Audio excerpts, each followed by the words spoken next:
Have you ever noticed how in the movies, our heroes, like James Bond, Jason Bourne, Indiana Jones, how they never eat, they never sleep.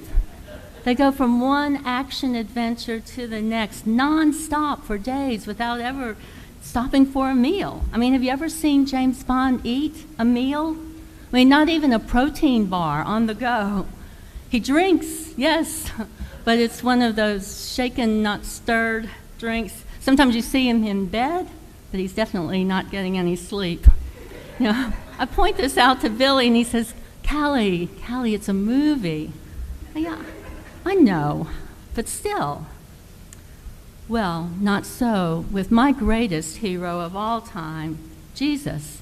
In the stories we read about him, there's also a lot of action, a lot of adventure, one amazing scene after another, but every time you turn around, he's eating and drinking and sharing a meal with his friends, with the disciples, with the Pharisees, the tax collectors, the prostitutes, the multitudes, even his enemies. So much so that his critics began to call him a glutton and a drunkard. No kidding. Check it out. Luke 7, a glutton and a drunkard. And some of the most important lessons he ever taught were over a meal, at a wedding feast in the home of Mary and Martha, at the table of Simon the leper, in the home of a Pharisee, at a ruler's banquet on a hillside with hungry multitude, at the seaside when he fried up some fish for his disciples, and then that cafe at the end of the road to Emmaus.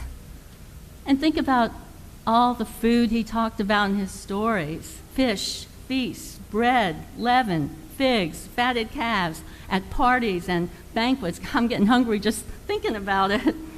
Even on his last night, the night that he spoke to his followers about his death, the way he wanted his followers to remember him, it was at a meal. It's just not possible to remember Jesus without remembering him at the table. In fact, it was one of the main reasons that he was criticized and condemned, not because he ate, but because of who the people he ate with was. He ate with everyone. He ate with anyone without prejudice. You've got to remember that this was absolutely unheard of in first century Palestine, where the structure of society was so rigid and so hierarchical, where people were literally obsessed with where they stood. Race, class, caste, who's clean, who's unclean, who's touchable, who's untouchable, where you stood in society, where you ranked in the pecking order. And in the midst of all this prejudice around him, Jesus drew his circle so wide that it included everyone as equals. Everyone, friends and enemies, rich and poor, men and women, children, big shots, outcasts, lepers, loonies, zealots, foreigners, Romans, Samaritans. At his table, no one was turned away. This is why at the center of almost any church, you're going to find a table. Like ours, it's often used as an altar, but it's actually meant to be representative of the Lord's table. In fact, the theologian Fred Craddock once asked a class of his, if I were to ask you to sketch a picture to symbolize the church, what would you draw? Would it be a building with a steeple? Would it be stained glass? Would it be pews? Would it be a pulpit? He says when the Bible portrays the church, it is always around a table. In fact, as our lesson for today tells us, on the day the church was born, they had all the usual things, the preaching, the prayer, the praise, the fellowship, but there was this meal at this table where, quote, they all partook of food with glad and generous hearts, breaking bread together. The story tells us that the people who gathered at that table were from all different countries, speaking all different languages, but on that day, all those distinctions became completely irrelevant. All the barriers were broken down, and the people, as many and different as they were, on that day became one family, the family of God. Now, speaking of that family, did you know that scientists tell us that every human being on the planet shares 99% of the same DNA with every other human being on the planet. The person sitting next to you shares 99% of the same DNA as yours. You know, all the things that make us different, that we like to argue about and fight about and set boundaries and barriers between our skin, our hair, our eyes, all of that comes from 1% of our DNA. Geneticists tell us that every person on the planet can trace his or her lineage back to a single common female ancestor who lived 200,000 years ago, the mitochondrial Eve. You know what that means? That makes us kin. Indeed, as poet Maya Angelou put it, she said, "We are more alike, my friend, than we are unalike." It reminds me of one of my favorite scenes from one of my all-time favorite movies, Forrest Gump. It's when Forrest is in Vietnam and he's naming all the different men who are in his one platoon.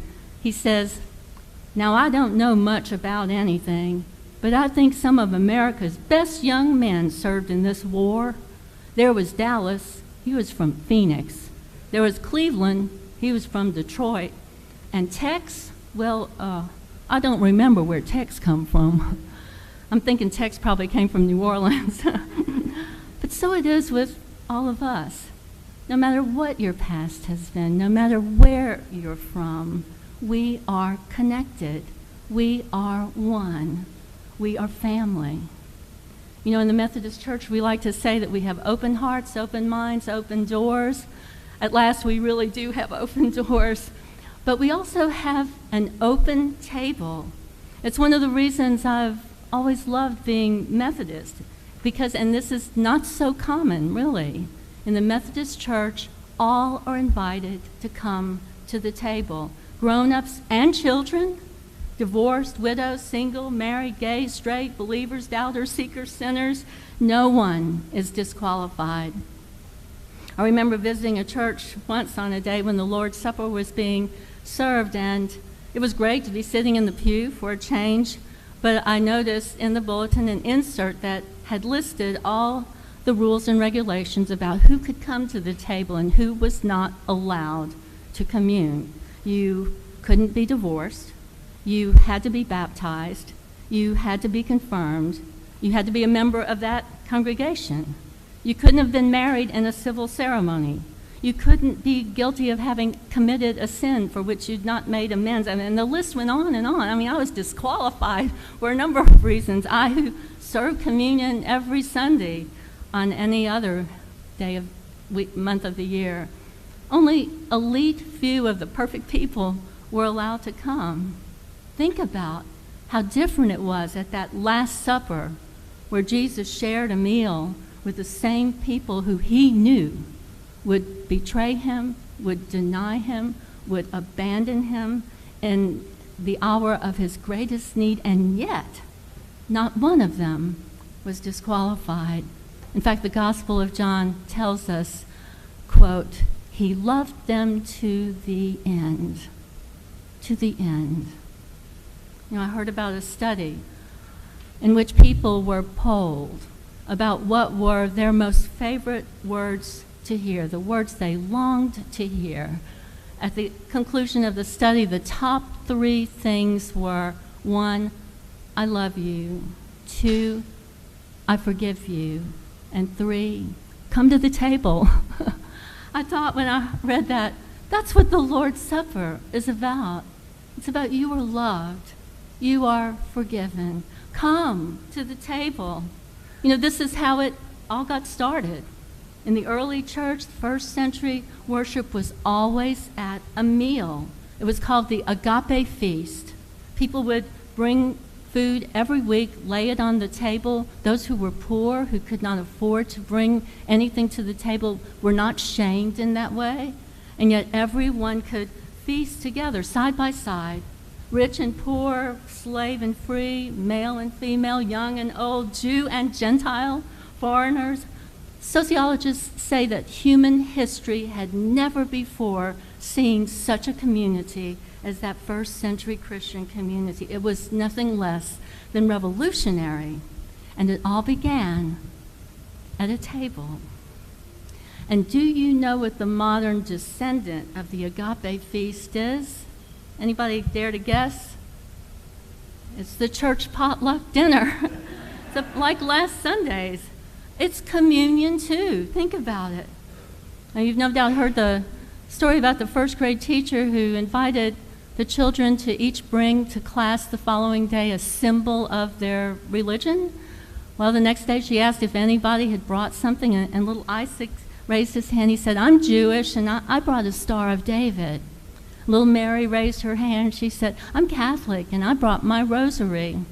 Little Bobby raised his hand. He said, "I'm Methodist. I brought a casserole." Never underestimate the power of a casserole.